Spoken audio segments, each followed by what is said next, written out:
Now we'll turn attention to a different matter entirely. We do understand that the Senate, which word do we use now? Is it restrict some journalists, media houses from reporting the Senate, and we're trying to understand what exactly is going on here. But we'll get across to the Senate spokesperson sooner rather than later to also get some understanding into what exactly is going on. That's what we're supposed to predicate this upon. But we've got we'll have Shittu, who is a legal practitioner, here this morning. Thank you for coming on today. Thank you, Chamberlain. We're hoping to get them to explain to us what exactly is going on, why did they take that kind of decision. But we also understand that they're speaking among themselves to see what is going on. But from look of things, this is not the first time this has happened. We understand it was prone down from about 40 to 13 and now this. But what is the provision? What is the requirement in law? Can the Senate say, well, no, this and this media house cannot report events in the Senate? What's the procedure legally? Well, certainly it is not within the powers of the Senate to make any or take any measures that will be perceived as anti-democratic. The media is a critical component of the democratic tradition. And in that kind of democratic tradition, the expectation is that we have informed democracy, the right to know, as well as freedom of expression guaranteed. That will be consistent with the requirements of international obligations, because the press has a duty to inform, the duty to criticize, and the duty to report proceedings unhindered. And the contest here is a contest between freedom of expression, including the media, as well as parliamentary privilege. You see, the parliamentary privilege, in the sense, when we talk of even parliamentary privilege, that privilege attaches to the parliament, not to the members. It does also not, that privilege should not be used as a license to deprive the press from carrying out its constitutional assigned duties. Okay. Freedom of the press and the media is guaranteed in the Constitution. Okay. So whatever measures or decisions are taken, contrary to that, will be a gross violation of the Constitution. Okay. We'll get across to Senator Sabi in a moment, but let's get to hear from Cosmos Igbunubi, who is the head of the press corps. Good morning and thank you for joining us. Cosmos, could you tell us what's going on? Good morning, Mr. Chamberlain. Hello, Mr. Chamberlain. Go ahead, we can hear you. Tell us what's going on. Okay. Presently, I was told that there's a high-level meeting that's scheduled for today between us and the management and then the political leadership of the National Assembly to resolve the problem. But again, until there is a result, the boycott continues on Tuesday. The meeting continues on Tuesday. No.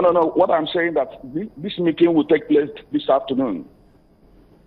I wouldn't know the result of the meeting, but until there is a result, a positive result today, the boycott continues tomorrow. Yes. Okay. Now tell us, what is the background? What exactly transpired before this meeting? Well, last week we were summoned by the clerk of the Senate. During which he told us that the management had decided to reduce the number of cameramen covering the Senate from 13 to 6. And we asked him why this strange decision. He said, some of our members are becoming very unruly. And we asked him, could he define that unruly behavior? He couldn't.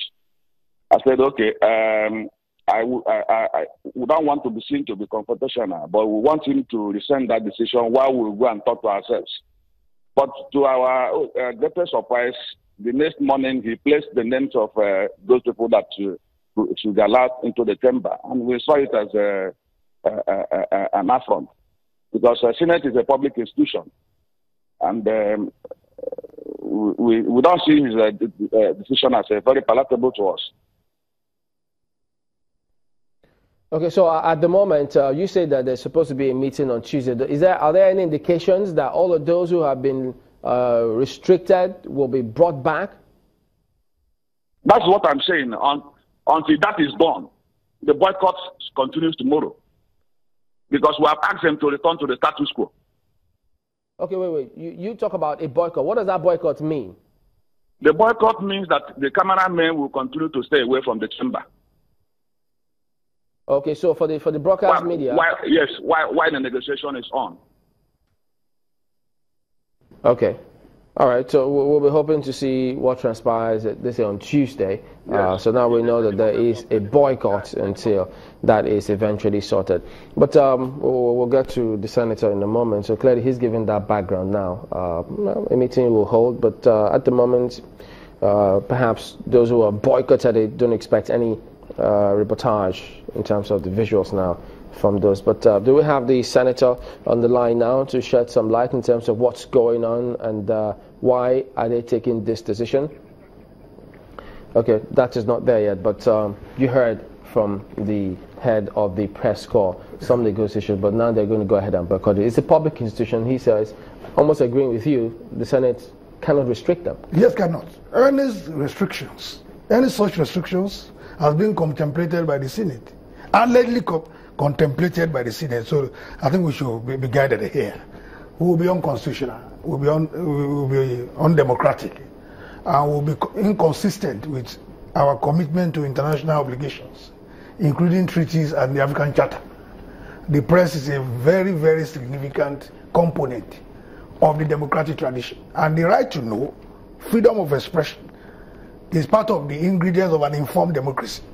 And I think we should not be seen as behaving contrary to the norms of the civilized international order. The press should, if there are aspects of inaccurate reporting by the press, I think the Senate can deal with that. We have laws of libel, laws of defamation, in place, but to prevent the media from discharging their constitutional duties is clearly unconstitutional and will portray us in very, very negative light before the international community. We've got Senator Sabi Abdullahi, spokesperson of the Senate, who joins us now. Good morning, Senator, and thank you for joining us today. Could you tell us what exactly is going on? Because it wasn't long ago, World Press Freedom Day, when we saw the Senate President addressing in that chamber, and all of a sudden we hear this news. What's happening? Thank you very much, Chamberlain. Thank you for having me. First and foremost, let me make some very clear statement of fact. The Senate, as a democratic institution, will be the last institution to ever do anything to antagonize press freedom or the work of journalists.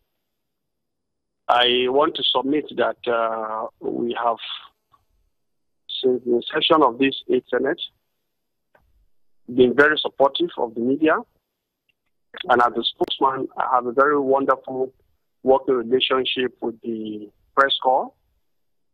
And I think we take whatever it is that needs to be done to support them very seriously.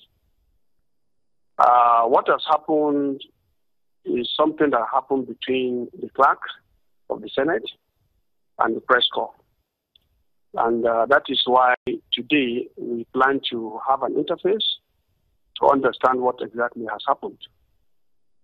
But let me say also that what has happened is not an indication of restricting the journalists or the media from operation.